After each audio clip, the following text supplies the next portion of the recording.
Usually, I don't think I've ever actually had anybody respond poorly. To me, my kids are going to come first for sure. Yeah. But you also don't want a bad reputation. Welcome to Agent Success Podcast. If you're a real estate agent looking to succeed in today's crazy market, well, you're in the right place. Each week, we talk with successful real estate agents willing to share their expert insights, trade secrets, and mindset that help them to succeed. There's no fluff, just straight to the point content that prioritizes one thing above all, your success. So without further ado, let's cut to the chase. All right, welcome to another episode of Cut to the Chase. I'm Tim Chase, and I have a very special guest. Would you like to introduce yourself, special guest? Yes, my name is Alyssa Mazzetti. I am an agent. Can you say that faster, please? 3 times. Alyssa Mazzetti, Alyssa Mazzetti. Alyssa Mazzetti, Alyssa Mazzetti, Alyssa Mazzetti. You almost said your full name. All right, Melissa. Okay, go ahead. I'm sorry. Go ahead, introduce yourself. Alyssa Mazzetti. I am an agent with ERA Shields Real Estate. Okay, how long have you been doing it? I've been doing real estate for 7 years. Okay. But in November, I'll be with ERA for 3. Okay. So 7 years in real estate. Mm-hmm. So you started off before the awkwardly good kind of market that we had where you just blinked and had a deal and house prices were raising 500%. You started before that, and you're here after that. Yes. That's good. Yes. Right. It's the ones that started during it and ended at the end of it that's scary, right? Yeah. In 7 years of wisdom, my very first question, because we are, as you know, cutting to the chase. So, yeah, all right. So, good snap there. If you could pick one thing, if you only had one thing you could do, one task that would work to help you succeed in the market, what is that one most important thing? If I could. And we like to put people on the spot. Like I Yeah. didn't want to prepare you for that. I don't know. So I'm trying to think of things. Would it be following up on a database? Would it be sending out an email? Would it be online advertisement, Facebook, phone calls? Like what would that one task be? Actually, since you mention it, probably the phone calls. Oh, okay. I think that would help manage relationships a little bit better. Fortunately, I've been blessed with amazing clients, and I've been able to maintain a relationship with pretty much all of them. But for business purposes, I think that there's a part of me that would be able to reach more people if I managed phone calls better. And that would be more important than, say, farming an area with postcards. Because when farming is almost kind of risky, I guess. I mean, you may or may not get something. Yeah, and you may have to do it for a year before one person calls you. Right, and you can constantly be spending on that. But I think a lot more face-to-face interaction, a lot more personal connection, things of that nature go a long ways. Okay. And are you on a team right now? No. Do you like it that way? I guess I've never really known any other way. Okay. So you didn't start off on a team? No, I started with a company, but I guess I kind of was on a team. Yeah, I was working with my father-in-law, and so we kind of worked together on everything. But at the same time, he would have his own stuff, I'd have my own stuff, and so there were certain things that were collaborated together. Gotcha. But so you had almost more of a mentor type. Exactly. Person. Okay. Yeah. Took me under his wing. Yeah. Yeah. Come on. So working on a team, there's a lot of different ways that teams are structured. But you've been solo, and do you have any desire to go onto a team from the structures that you've seen out there? Would there be any benefit to you to go to a team? I mean, there could be. Yeah. A benefit. I don't necessarily know how they do work, but at the same time, being in our office, I do know if I need help with something or if I need some advice or questions or answers or whatever it may be, I have the ability to contact our entire office and receive a bunch of information in return. So it's already almost a team nature. How many people are on or at that company? Do you know? I think there's like it might be like 100-ish. Okay, so when you and this is just more, structurally, do you send out an email that goes out to the whole company, or do you have like your 5 or 10 that you send it to? Nope, I do a hashtag everyone. Oh, okay. Which is an option, yeah. Right, and then so when that goes out, and then people respond to you, like, here's a question about a contract. People respond to you. Here's a question about, earnest money refunds. People give you different answers on that. Yeah. And I know, because you've met Tammy Cockrell, she's been my mentor. So typically what I'll do is I'll reach out to her first. If we can't figure something out, then I definitely use my everyone resource. Send it out to the group. Yeah. Yeah. Well, that's good, because a lot of big companies don't have that as an option. So it's so good. I mean, and we've got Eddie Hurt, Michelle Blessing, Pete Olson. I mean, a lot of these, Alan Willoughby, they're incredibly seasoned. They've been around for a very long agents. time. Yeah. Since before I was born. But no, I mean, everybody is very, very widely knowledgeable. And so it's usually a really good resource. Well, yeah. Company. So working individually, does it become challenging to stay on top of your stuff? Like, meaning everybody in our company is individual, but we have to be very focused on driving each other, because sometimes human nature is that maybe we will not make our calls on Mondays, or we may not send out our happy birthdays, or we may, it doesn't make sense. Like you could miss all these things. Does it become challenging for you to stay on top of all the stuff being individual? It can. Absolutely. Yeah. I mean, and also, as you know, I have 3 younger kids and younger than yourself. Okay. Barely. Okay. But I mean, between their school, their birthday parties, their whatever is going, sports, all the things, and then I myself, time management is incredibly crucial, and keeping track of birthdays, keeping track of when I need to email somebody, dates and deadlines. Yep. All the thing. I mean, I have seasoned agents in the office who will laugh at me because they're using their phones and calendars and stuff, and I pull out like this big paper. There's little Franklin Covey, and you're like doing stuff. And in order to keep everything. I will say we always say the best CRM is the one you use, and if it is a 3-ring binder, which, by the way, some of my best follow-up over the last 3 decades has been when I was using a 3-ring binder to prioritize my stuff and to schedule stuff. As silly as it sounds, it was like it was so easy. I couldn't mess it up. I just opened up to the day and I knew exactly what it was, Yeah. And it helps too, like, if you are doing a news blast or something email-wise, you can go ahead as a little reminder. So it's I mean, so to keep track of everything in addition to my family and, my personal life or whatever, dinners, stuff like that. I mean, it's. I had a gentleman that was sold life insurance. I did a loan for him. He's an excellent salesman, and he had a index cards. It wasn't a Rolodex. It was just index cards, and he had A through Z, right? And he would just put his index cards in, and he would go through A's of clients or people he would need to call, and he would make a note or color coordinate them based off of if they were past clients or whatever. So Barbara Corcoran did that. Oh, really? What's her book? Shark Tales? I don't know, how to make $1 gazillion on TV and real estate. Yeah. And it pretty much went through her, how she became the realtor that she became. And color coordinated index cards was interesting. One of, and that's I guess what I'm getting at is it almost like so if you're not on a team and you don't have fancy software, like if you just use what's there, it can really, really work. Yeah. Doing those things.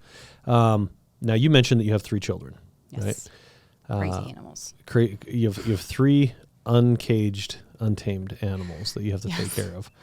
Are they all in school? Mm-hmm. Okay, so during the day, you're able to come and do a podcast with Tim and stuff like that, or show houses. What happens when 3 o'clock or 2:45 rolls around, they need to be picked up, and you have a client that wants to go see 3 houses? A couple things. I usually have a couple different options. So you kind of have a option A, option B, option C? I've got a lot of backups, especially if they end up not at school. Yeah. Oh. Which is another challenge. Not a fun one, but, so I'm usually always just very transparent with my clients because I do also teach fitness classes. Yeah. So making sure that, my schedule is also known. This is all of the availability I have for you outside of whatever it may be. How do they respond to that? Usually, I don't think I've ever actually had anybody respond poorly. To me, my kids are going to come first for sure. Yeah. But you also don't want a bad reputation for your job, So I'm usually always very, very open with my clients about, hey, I do have my children. I have to get them from school. Yeah. But I, like last week, even when I dropped them off at jiu-jitsu at 4:45, we were there by like 4:30. I made sure that I hightailed it, whatever. We looked at a couple houses because I told them that if I don't have pickup for the kids, then I do have to be back there at 6:15. Yeah. So we can get in what we As long as your kid doesn't get like Karate Kid kicked like halfway, like say 5 o'clock when you had to rush back or something like that. So, Well, and the nice thing too, the people that are there could take care of them. So I don't know.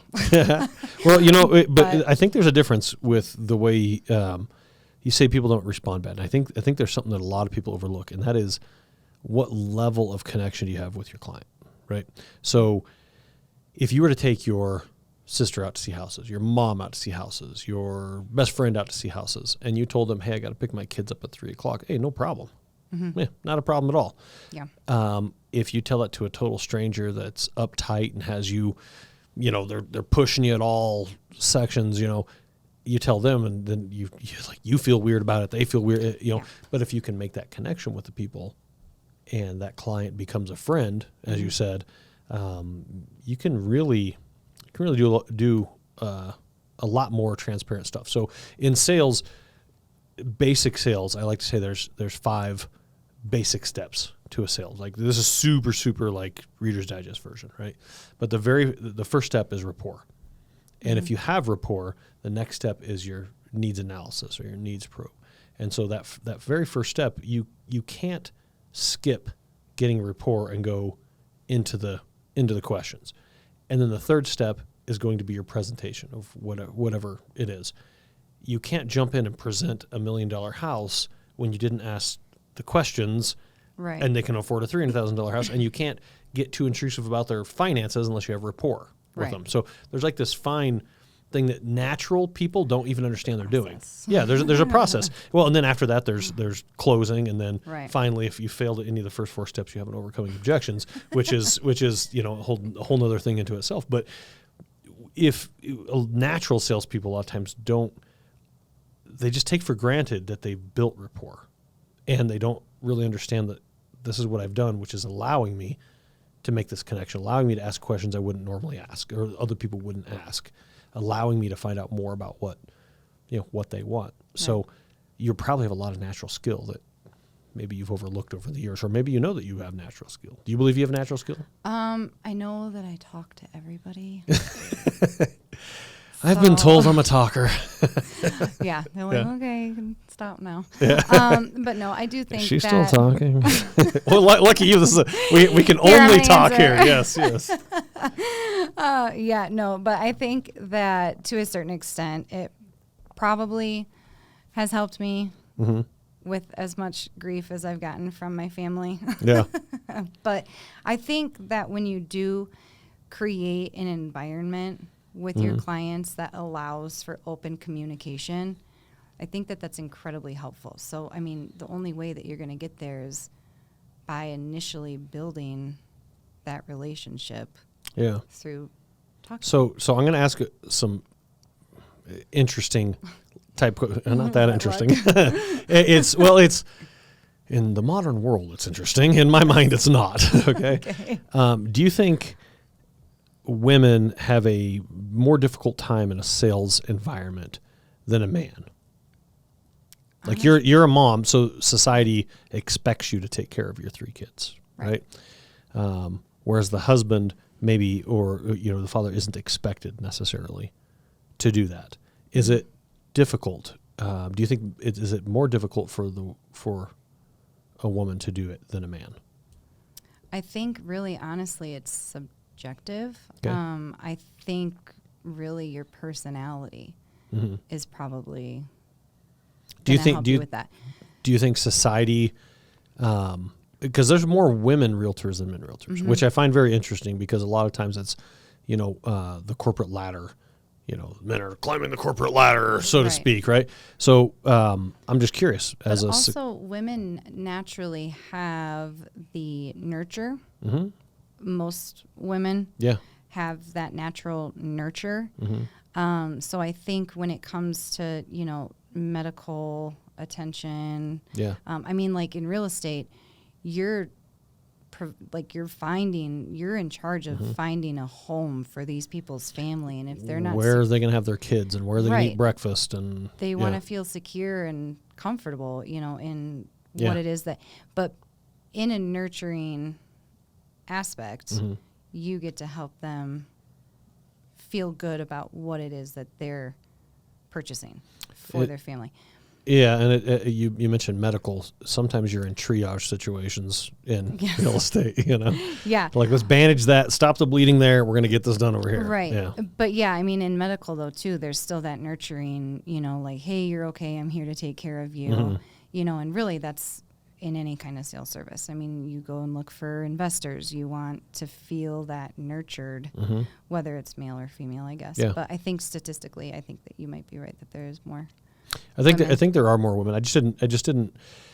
It's not a question I normally ask, but I do wonder sometimes if it's more or less difficult. Maybe it does make any difference. Yeah. I don't know. And I think honestly too, I think that your personality, male or female, would probably, give people different opinions, I guess.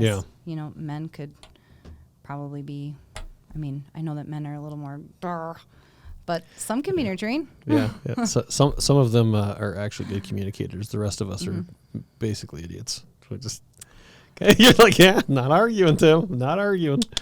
So when you go out and you show houses, you told me one time that you had to take your kids and they lit a car on fire. No. Oh, they didn't. I thought they lit it on fire. I didn't even know. So this is just for anybody listening that might be like, hey, I have kids too. So sometimes you have to take your kids. Yes. And again, I'm always very upfront with my clients. Like, hey, this is the situation that we're in. Plan A, B, and C failed. My kids are with me. Yeah. Okay. They can go out back and play. They can bring their workbooks, whatever, sit in the car, whatever it may be. This particular incident.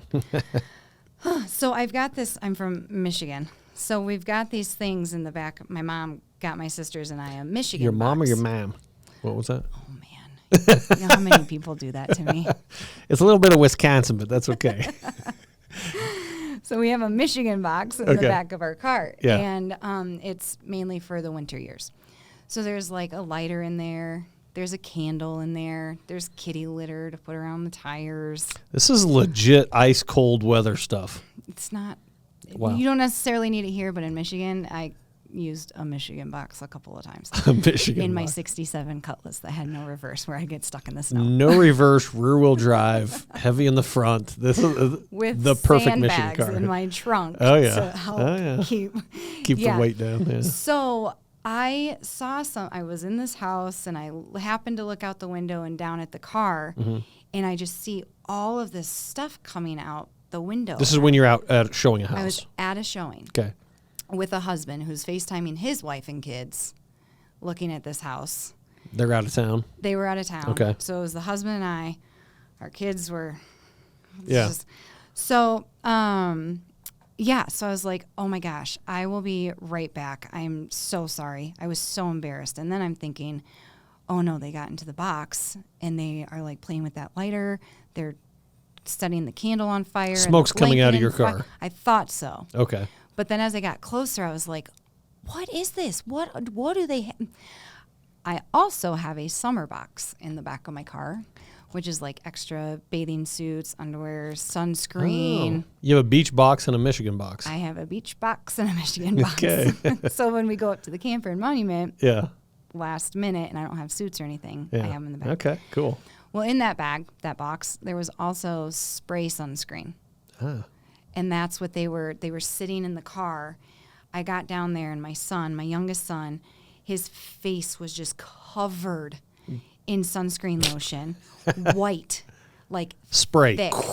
Well, this one was the actual lotion. Oh, okay. As I'm running up to the car, my daughter is spraying the spray sunscreen all over the inside of my car, all out the window. And that's what I was seeing, because it was just kind of like that. A cloud. Smoky like, residue. Just, it was awful. And it was all over the back of the car seats. How young is your youngest? Right now he's 6. How at the time? So I think that was just last summer. Oh, so they were 5 and 7. So you have a 5-year-old completely coated in sunscreen, and then a daughter shooting stuff out. You go running out of the showing. And I just got there, and I was like, oh well. I was part of me was relieved because they weren't in the Michigan box. Car is not on fire. Car is not on fire because I didn't have a hose. So I wouldn't have, that was like the only thing I would have needed that day. And I was just, oh my gosh, it was a mess. Wow. So how did your client react to that? Oh, he thought it was hysterical. And he didn't fire you? No. Oh, okay. No. And he still was on the phone with his wife, and I was just like, oh my gosh. And she's like, they did what? And I was like, I know. Like, oh my gosh, I was so sick to my stomach. It was terrible. You're embarrassed. You're probably upset at your children, but the client at the same time, being transparent didn't ruin it. Ugh, no, it didn't. That's good. Yes, no. So thank God for that. Yeah, well, but see, that also comes down to, again, is making that connection with the client. So and you said in the beginning, make calls. Right? Mm-hmm. Call your clients. So if you're calling your clients and you're making personal connections and you're following up with them, that, in my opinion, leads to a long-term referrals and repeat business. Yes. As opposed to constantly being on the hunt, constantly looking for that new client. It's so hard to find a new client. It's way easier to nurture the ones that you've had and to hold on to. Mm-hmm. And it's shocking how many people don't do that. Well, and I think, too, like with this specific client, I mean, it just kind of is a testament to what you just said. Mm-hmm. So he was actually a referral from a past client. Oh. And, so because of this one, it was actually my very first client that I got with ERA really? Shields. Yeah. Okay. And they just closed on the sale of their house last week. Oh. And, and they're doing a new build. So, I mean, from this one gentleman, he sent me 4 of his friends. Oh, wow. And that is one of the friends. So maybe I had a little bit of grace. Yeah. Still, but it makes it a lot better when you have that connection. Oh my gosh, yeah. When something goes wrong in real estate, which it will always be a challenge of something going wrong, and you have that connection, mm-hmm. it's far easier mm-hmm. to overcome that than when you try to be transactional and there's like this distance, an emotional distance between you and the client. You got this little kind of ditch of distance, right? And you're like, I don't want to get too close. And then something happens. It's way easier for them to be harsh with you, and it's way harder for you to present the information because maybe that trust level's not quite there. Yeah. Well, and that thing too is it's almost intimidating when that happens mm-hmm. because, I mean, how can you help fix something? Yeah. When you know that there's not really the connection there. Yeah. Right. Yeah. I mean, that makes it all the more challenging. And that was part of the reason I asked about, do women have a harder time succeeding in real estate? And there's more women than men. So, and I find that a lot of times women do a very good job naturally of making those connections with people. Some men are a little more, not as transactional, right? You mentioned that you work with Lady Michelle Blessings, right? Yeah. Yeah. Okay. So she's in our office. We did a 3D tour for one of her houses.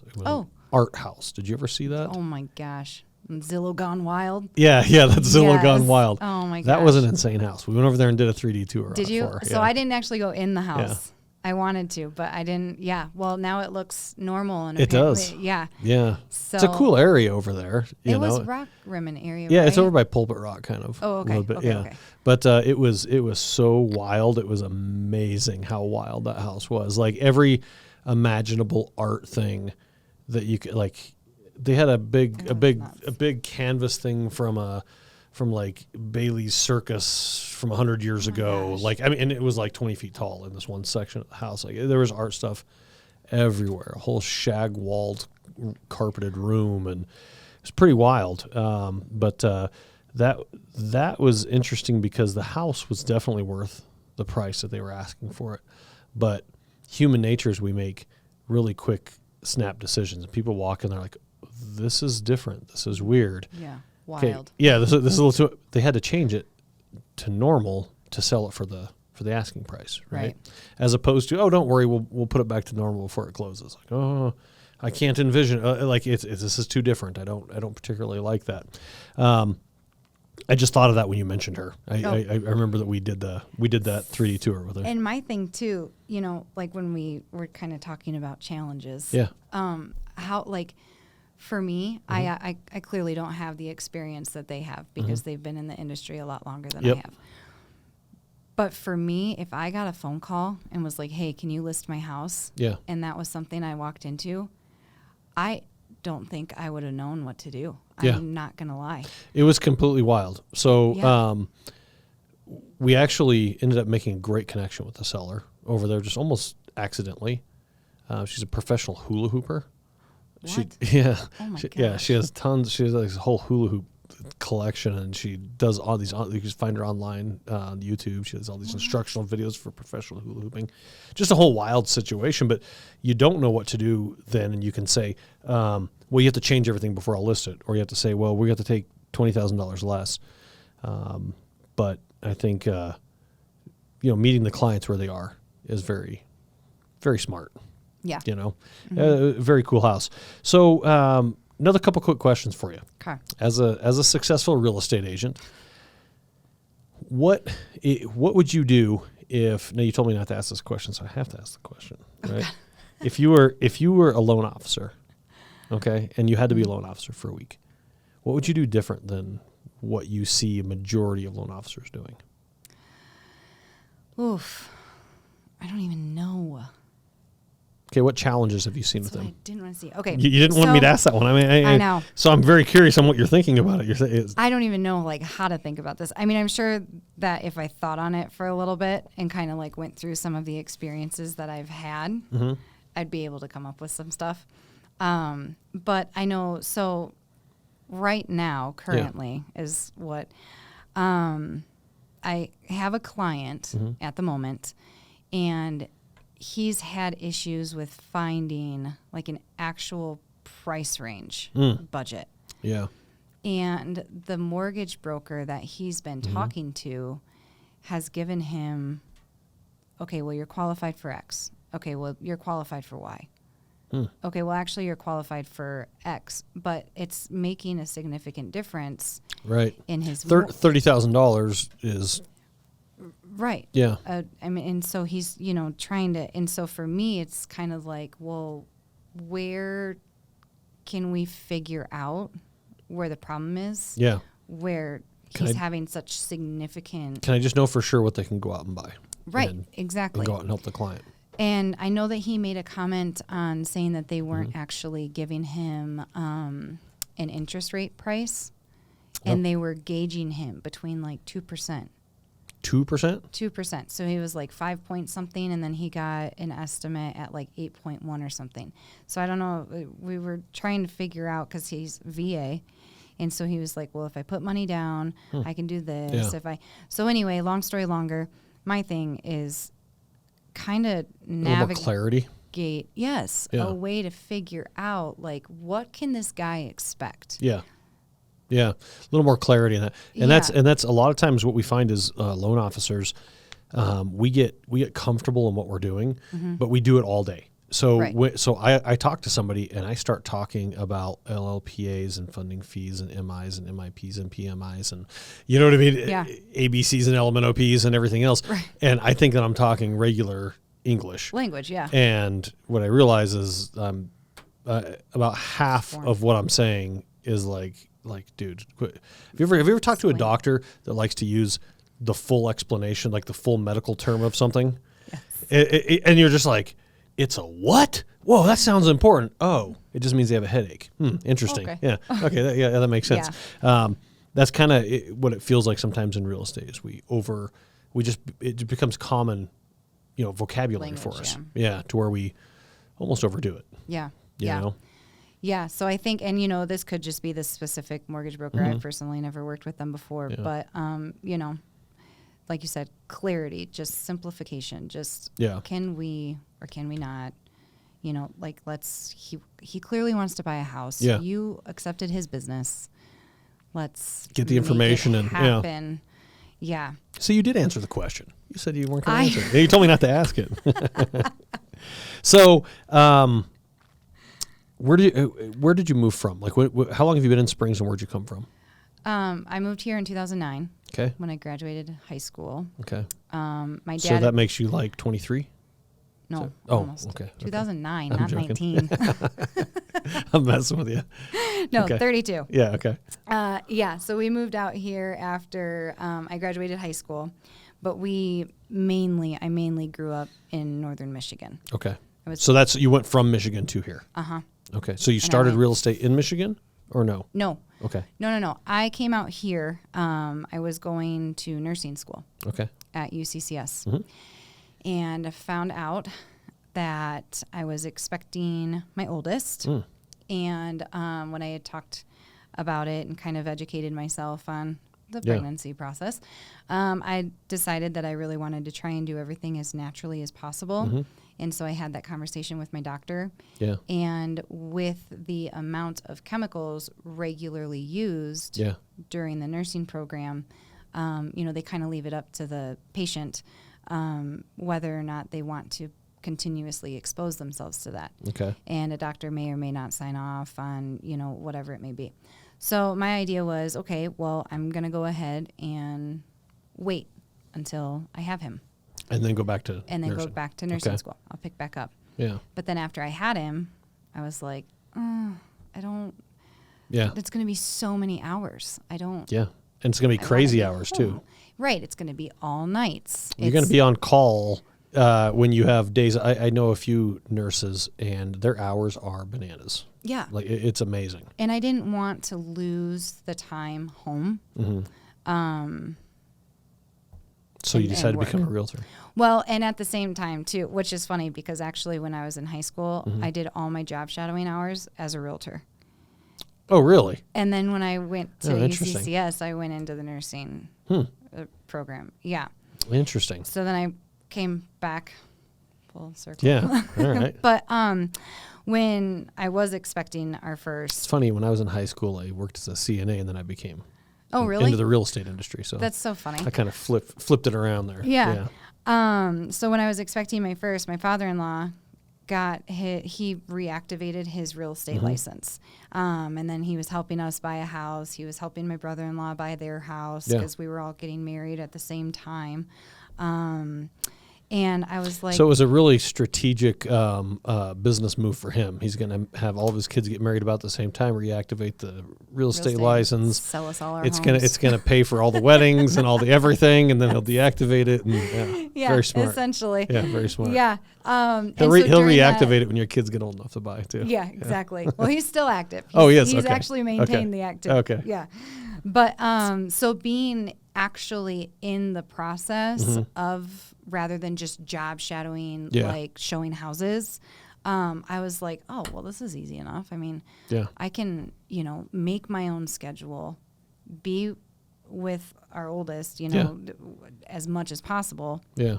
And so, I ended up, when I was pregnant with our second is when I ended up getting certified and everything. Okay. It's interesting. A lot of people think I'm going to get into real estate. It's going to be easy. It's going to be fun. I can make but it's easy and it's fun to show a house. It's easy and it's fun. And check out all the interior design. It's easy and fun to talk to the sales rep at a new build place. It's easy and fun to, write a contract and is it going to get accepted, or to list the house. But actually getting the clients and all that, it's so hard. It's so hard to do all that. Challenging. And being completely independent.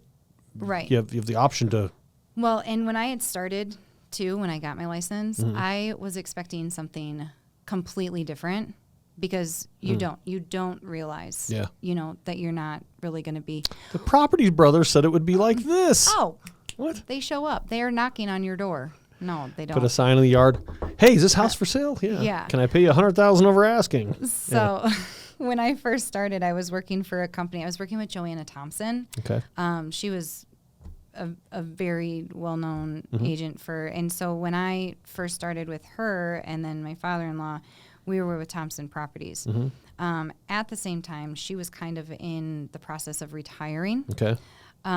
Very small company. There was only like 5 of us. Oh, okay. And so the lead generation she didn't need lead generation. She had been around for. When you do it for 30 years and it just. Right. You have 30 years of database. People. Yeah. They do come knocking on your door. Yeah. Not mine. So, it was kind of struggled some. I mean, I guess a little bit, because I was at home a lot with Luca, and I was just trying to figure out, like, how do I create my own lead generation? How can I do something without spending money that I don't necessarily have? That is the golden egg question. How do you do that? Right. When you first started, do you do anything different now than when you first started? Like, what would be the biggest difference in what you do on a daily basis for your business? On a daily basis? Well, just in general. Well, I mean, I think that my whole routine regarding real estate is different now anyways than when I first started. So I have a lot of resources that I can use through ERA Shields. So it helps me maintain connection, which I didn't necessarily know what tools to use when I first started. Gotcha. So I have a lot of connections that I can utilize to maintain everything. Plus the resources for listing a property. I mean, there's so much that's so different. Well, even in the last 7 years, just technology in general in real estate has been massive. Yeah. Availability of data has been massive. Yeah. Automated websites and advertising. That's actually one thing that Eddie Hurt does for our office, though, too. He does a stat pack. And he gets within, I think, if I'm remembering correctly, because he was just speaking about this, he meets with a economic lady in town. And so he has been building this stat pack, and I mean, it's got great information. Do you share that with trends. listings, or or is this something that you get that you share out, or is it just something for you to help build your business, or what is it? So really all of the above. You can do a social graphic, so you can kind of regularly post it with your social media. We get an emailed version, so if we want, we can share it with our clients. We can share. And it with people. what data does this have? Like, what are you getting? It's, gosh, I'm trying to remember everything on it. Housing prices, kind of the days on market graphing. I mean, it's just kind of that information. Yeah. God, Eddie's gonna kill me because I don't remember everything on there. But you put your finger on the pulse of what's happening in the market, right? Okay. Yeah, and then usually there's like a paragraph information kind of about what's going on and what exactly it is that you're looking at. Yeah. Yeah. Okay, well, that's kind of cool. It's simple. It's got good info, but it's not overwhelming. So it's nice. So you moved to Colorado Springs right after high school. Is the rest of your family still in Michigan? No. So my dad moved out here probably when I was in 6th grade. Is that part of the reason you went to college out here? Yes. Okay. Yep. He moved out here for his job. At the time in Michigan, we had owned a coffee shop and 40 acres. A coffee shop and 40 acres sounds like the life. 40 acres out in the middle of nowhere. Oh. Well, this town was super small. We were only 7 miles out of town. but it was considered out in the middle of nowhere. And so we were trying to sell that. And then by the time we got everything under wraps, I was going into my senior year. Yeah. And I was like, I'm not moving until I'm, I probably didn't say it as nicely as I just did, but I refused to move to Colorado until I graduated high school. Yeah. Me and my Cutlass ain't going nowhere. No. Yeah. I got a Chevy Aveo at that point. You had upgraded. Flintstone mobile. You upgraded. Nice. Yes, I did. Was it better in the snow? No. Oh, okay. My grandpa still put all the sandbags in the trunk. It was not cute. And so we had moved out here after I graduated high school. Oh my gosh. Is that your phone that you didn't turn off during a podcast? Oh my goodness. It was on silent. It was just an alarm. Oh. This is the alarm to tell me that Tim, I'm going to wrap this thing up. Yeah, here I am talking too much again. Yeah. This is what makes you unique, really. Yeah, this is the connection. Yeah. So, no, and then we all moved out here in 2009 after I graduated. Okay. Mm-hmm. Wow. Yeah. So you basically instructed the whole family, we're not going anywhere. Yeah, and then I even came to the point where I had to think this one out because my mom was not having it. And I was like, it's going to be the perfect time because I'll be starting my freshman year of college. Yeah. My middle sister will be starting her freshman year of high school. It sounds like the perfect timing. My youngest sister will be starting middle school. Mom, take it and run with it. Yeah, I got this plan. Yeah, yes. This is working out quite well for us. It really did. Yeah. So we stayed until I graduated. Yeah. So coming into Colorado Springs, there's a couple of Colorado Springs questions for you. Okay. Coming into Colorado Springs, is the food different than Michigan? Yeah. Well, yeah. I was a one stoplight town, so we had a Subway, a McDonald's, and a Burger King. Oh wow. And a deli, Andy's Deli. Was Andy's Deli the nicer of the places, or? Oh, we had Villager Pub too. That was the hot spot. You go there Friday nights after basketball games. Villager Pub after the high school basketball game, I'm imagining. Yeah, football. Okay, yeah. No, you're really explaining small town Midwestern America, right? Yes. And was there people in town that had snow plows on the front of a truck, and they would just drive around and? Yeah, my dad for a while was one of those people. I was just checking. I want to make sure that I got the full picture here, right? Okay. No, definitely, yes. Quite a few people have plows. And then the plows would be out at 4 o'clock in the morning. Yeah. And then they'd have to do a second Your Cutlass run. never had it. No. Oh, good. Yeah. It wasn't good in the snow. No. Okay. I couldn't even back up, so I'd just plow, and I wouldn't be able to back Andy's Deli, and you had yourself a Village Pub, and then a couple horrible fast food restaurants. Yes. It's diversifying. They've got a Culver's now. No, they have a Culver's. They have a Culver's now. Wow, you have an average hamburger place I now. know. Nice. Sweet. So normally when I ask that question, people are like, oh, the food, we had so many more options in Houston, or, oh, wow, the tacos are so much better in, here or there. You moved here and you're like, oh my gosh. This place was it was incredibly overwhelming when we first moved here. Really? Because it was so big. Like when I moved from Michigan, we only had like 1,200 people in our town. Holy cow. And I graduated with the largest class since 1989, I think, was the stat. And I had 100 kids in my grade. Oh, you guys have a big... That's like 9% of the population of the town. Yeah. That's amazing. It was... Wow. Yeah. So everything... It's like the baby boomer era, but it was in your town. It was the... Yeah. Yeah. Okay. Yes. Yeah, and so when moving out here, I mean, I remember the next day, because I started college the next day that I had come out here. Oh, wow. And like having to drive casually down the interstate, not just like driving from Michigan to Colorado. Yeah. My hands hurt. I was squeezing my steering wheel so hard. They hurt for like 2 days because I was just so I got arthritis, nervous. man. I remember seeing the Garden of the Gods exit on the left side saying 2 more miles. And I was like, oh my God, I have to get over. And then I finally got to the right lane. And then I realized I was like, okay, well, I could have waited a minute. Like I didn't freak out. Now I have 1.9 miles. Okay, I'm okay. Yes. Nice. I'm going to be here for a while. Yeah. No. So, I mean, my sisters, they were shocked. Were there any realtors in small town Michigan? Mm-hmm. Yeah. So one of my best friends, his dad was a realtor. I did a job shadow. Oh, that's where you did the shadowing. Okay. Yeah. Yeah. I did it with another good friend of our family who his name is Joe Vogelheim. And he used to come into our coffee shop. Like he would knock on the door before it opened, and my mom would let him in at 5:45, and he'd help her put all of the chairs down, and he'd grab himself a scone and a Diet Coke and walk out. Oh, yeah, nice. It was great. Hey, Joel's here. Open it up. Yeah, it was perfect. Do you ever go back and visit? Yes.